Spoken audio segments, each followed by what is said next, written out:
how do you personally, how do you keep yourself balanced? What's your personal tips to aging well?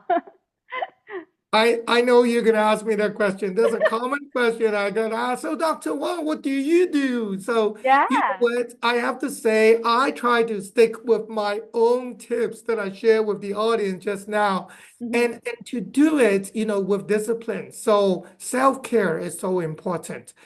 I'm actually a swimmer. So, I swim 6 days to 7 days a week.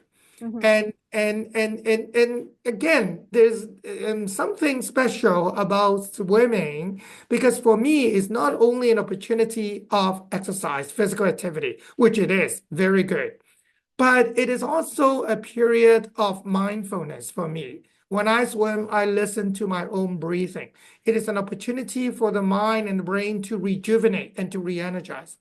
Now, interestingly, there is some research to suggest that of the various types of exercises, swimming is the one type that is deemed to be quite helpful in people feeling re-energized.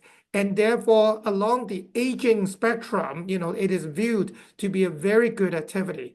I think outside of swimming, there are other things that are really good. I'm a big music fan, so I listen to all kinds of music. And the diversity really helps to stimulate me as well.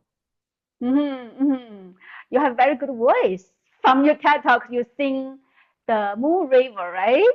With beautiful song. Yeah. Well, thank you. Thank you. I think music is very powerful. And again, if you look at some of the research, and we in our group, we published a research paper a couple of years ago as well that spoke about the power of music therapy in helping older people who may be living with dementia, including Alzheimer's disease, in particular those who have severe form of dementia.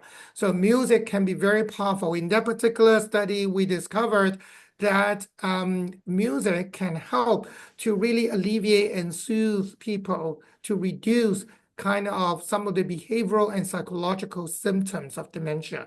So yeah, I think for anybody, everybody who love music, whether you listen or you play or you do both, I think it's all good. Hmm. Very good suggestion. So Canada is a multicultural society. So what is your opinion to provide a culturally sensitive care to our elderly population? Yes, and that is a very important question for each and every one of us because I feel each and every one of us can do something. The Hmm. first thing that I would share is we need to recognize that when it comes to culture, I mean, language, communication is an important component, but not the only component. It's only the beginning because there are values, attitudes, and beliefs that people would have formed for decades of life prior to them becoming an older person. And therefore, we need to be respectful of these values, attitudes, and beliefs, and in particular, when they pertain to health and health practices. There's a great diversity of different things, behaviors that people do, and we need to be respectful of that. That says, having resources that are available to people in ways that people can understand and access easily is critically important as well. So for example, if you look at, and we use dementia as an example, including the most common type Alzheimer's dementia, the resources that are available to different people with different ethnic backgrounds becomes really important, right? So it is, and that is the case that we've seen across Canada. I think we can continue to do more in that space to making sure that individuals who have different ethnic cultural backgrounds have ready access to those resources. And then the final thing I would say is over the years, I've learned that to deliver culturally sensitive healthcare to older adults requires to have a good understanding of some of the stigma that can be associated with aging or the conditions that are associated with aging. By stigma, I mean some of the negative values or assumptions that people may have of older adults, in particular when they live with certain conditions, such as dementia. And it is so important for us to realize that because in my experience over the years as a geriatrics doctor, I've learned that when I am working and helping with an older person, it's never that person alone, but it's also their families, their loved ones, their care partners.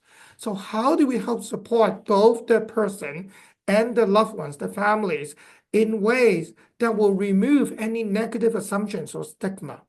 And that requires a lot of patience, that requires a lot of time, that requires a lot of compassion. Mm-hmm. Yeah, yeah. It's very important to find your own community, right? So kind of like support each other, right? Absolutely.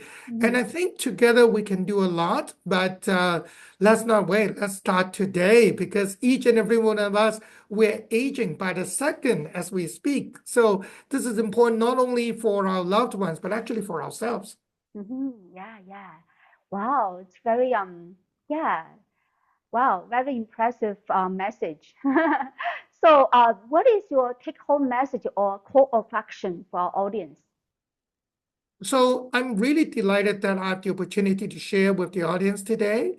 I think if there's one take-home message, and this is it, that Mm, for each and every one of us, we can do something today to make a difference towards healthy aging, both for ourselves and for our loved ones.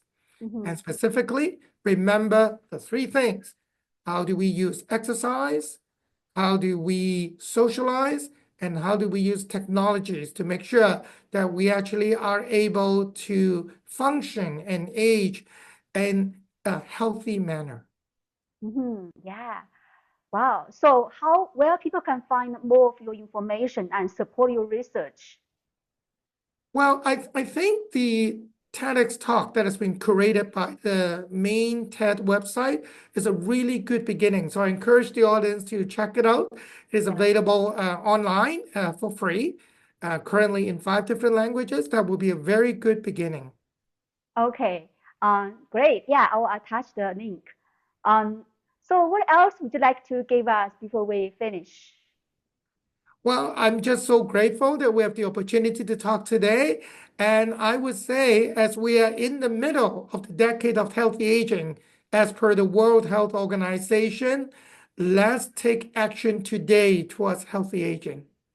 Thank you so much for joining us today. It was very empowering. Thank Thank you. you so much. Thank you for Thank having me. you.